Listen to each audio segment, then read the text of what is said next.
षोडशदशकः सुदर्शनकथा सुदर्शनविवाहम्। ॐ सर्वमङ्गलमाङ्गल्ये शिवे सर्वार्थसाधिके शरण्ये त्र्यम्बके देवि नारायणि नमोऽस्तुते। श्रुत्वा वधूवाक्यमरं कुमारः हृष्टो भरद्वाजमुनिं प्रणम्य आपृच्छ्य मात्रा सह देवि स त्वां स्मरन् रथेनापपुरं सुबाहोः। स्वयंवराहूतमहीभुजां सभां प्रविष्टो हतभिर्निषण्णः कन्याकलापूर्णशशीत्वसाविति आहुर्जनास्तामभिवीक्षमाणाः। वधूश्च तद्दर्शनवर्धितानुरागा स्मरन्ति तव वाक्यसारम्। सभां नृपाणामजितेन्द्रियाणां न प्राविशत् सा पितृचोदितापि।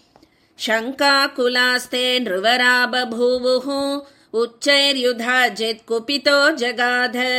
मादीयतां लोकहितानभिज्ञा वधूरशक्ताय सुदर्शनाय।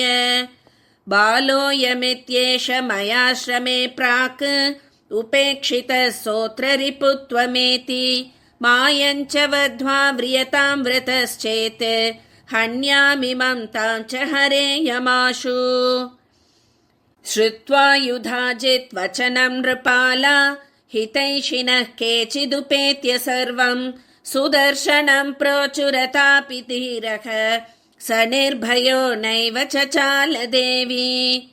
एकत्र पुत्री च सुदर्शनश्च युधाजिदन्यत्र बली सकोपः।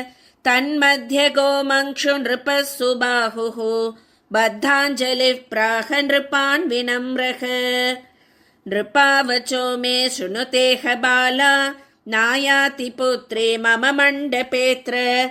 तत्क्षम्यतां श्वोत्र नयाम्यहं तां याताद्यवो विश्रममन्दिराणि।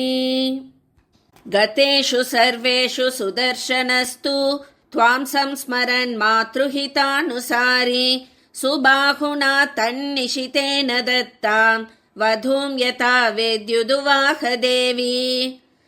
प्रातर्युधाजित् प्रबलो विवाह वार्तां निशम्यात्तरुषा ससैन्यः। सुदर्शनं मातृवधू समेतं यात्रोन्मुखं भीमरवोरुरोध।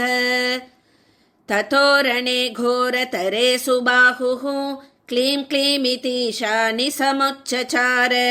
तत्राविरासी समराङ्गणे त्वं सिंहाधिरूढा स्वजनार्तिहन्त्री। त्वन्नाम गायन् कथयन् गुणांस्ते त्वां पूजयंश्चात्र नयामि कालम्।